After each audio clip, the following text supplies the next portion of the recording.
सबसे पहले तो मैं बधाई देता हूं कि बिहार में पटना में इस विषय के ऊपर कार्यक्रम आयोजित किया है। मेरा ये मानना है कि आज कश्मीर अगर भारत का अंग है तो इसके लिए बिहार के वीर सैनिक जवान, उनका बलिदान, उनका शौर्य, वो एक बहुत बड़ा हिस्सा उनके बलिदान और शौर्य का है, जिसके कारण कश्मीर आज भारत का अभिन्न अंग है। और इसलिए बिहार में पटना में कश्मीर के घटनाक्रम पर, खासतौर पर कश्मीरी हिंदुओं के साथ जो नरसंहार, जातीय विध्वंस हुआ, उसके ऊपर चर्चा का आयोजन बहुत आवश्यक भी था और बहुत सराहनीय पहल है। जिस तरह से हनुमान चालीसा को लेकर के मचाया जा रहा है, किस तरह से देखते हैं? नहीं, देखिए, हनुमान चालीसा तो तुलसीदास जी खुद ही लिख के गए हैं हनुमान चालीसा में कि किस प्रकार के लोगों को हनुमान चालीसा से डर लगेगा, तो स्वयं तुलसीदास जी बता कर गए हैं और वो दिख रहा है साक्षात। बस पीड़ा की एक बात है कि हनुमान चालीसा से भय खाने वाले लोग आदरणीय ठाकरे जी के परिवार में होंगे, ऐसा नहीं सोचा था देश ने। द कन्वर्जन फिल्म आई है, उस फिल्म को रिलीज नहीं किया जा रहा, जिस तरह से द कश्मीर फाइल के साथ हो रही थी पक्षपात, उसी तरह से हो रहा है, तो किस तरह से? फिल्म तो अब बन गई, कोई रिलीज करे, करने दे ना करने दे, लव जिहाद का सच अब इस देश को देखने से कोई रोक नहीं सकता। और मुझे लगता है कि ग्वालियर में पिछले हफ्ते, मुंबई में 4 दिन पहले, ऐसे देश भर में लव जिहाद के मामले आते हैं जहां बेटियों को ट्रैप किया जाता है, पहचान छिपाकर, धर्म छिपाकर, नकली तिलक और कलावा लगाकर शादी करते हैं, बाद में धर्म परिवर्तन का दबाव डालते हैं, कई मामलों में हत्या तक हो जाती है। तो इस विषय पर देश में चर्चा जरूरी है। बेटियों के अधिकारों से जुड़ा हुआ बहुत बड़ा विषय है और पूरे देश में इसके ऊपर चर्चा होनी चाहिए।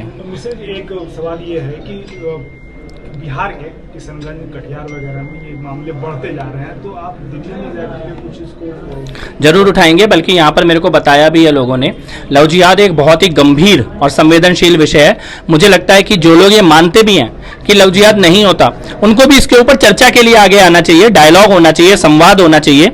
और ऐसी बहुत सारी बेटियां हैं जो ऑन रिकॉर्ड सामने आई हैं जिनके साथ लव जिहाद हुआ है, उनके दर्द को, उनकी पीड़ा को सुनना चाहिए। अब समय आ गया है कि जिस प्रकार योगी सरकार ने लव जिहाद पर कानून बनाया, जिस प्रकार केरल हाईकोर्ट ने लव जिहाद के ऊपर निर्णय सुनाया, ऐसा पूरे देश की हर राज्य सरकार आगे बढ़ के निर्णय ले। बिहार के युवाओं को क्या संदेश देना चाहिए? मैं केवल एक संदेश देना चाहता हूं कि बिहार में जाति पाति की राजनीति को छोड़कर हिंदू एकता, ये एक मंत्र जरूर है और इसी से, एकता से, इकट्ठे होने से, एक दूसरे का हाथ थामने से, यहीं से बिहार का भविष्य निकलेगा। जो कि हाथ में देखिए, जो कि हाथ में अगर इस तरह से हनुमान चालीसा किसी कार्यक्रम में पढ़ा जाए, वहां जाकर के लोगों से बात कीजिए।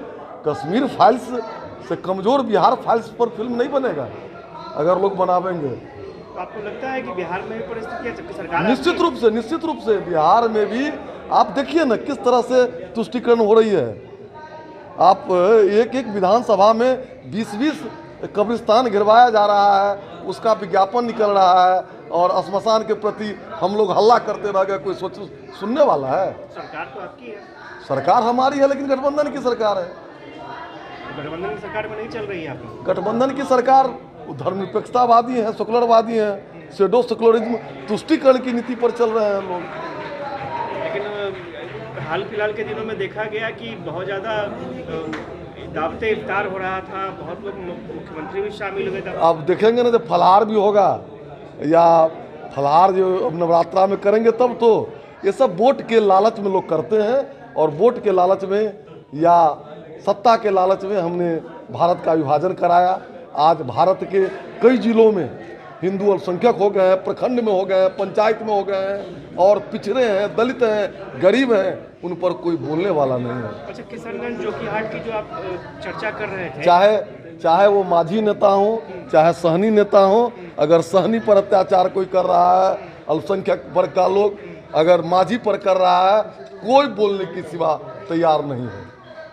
ये जो आप जोकीहाट, किशनगंज की चर्चा किए, तो मेरे बिस्फी में ही, मेरे यहाँ भी, मैं भी जहाँ से विधायक हूँ, दरभंगा, मधुबनी के कई पंचायतों में लोग खुल के हनुमान चालीसा का पाठ नहीं कर सकते हैं।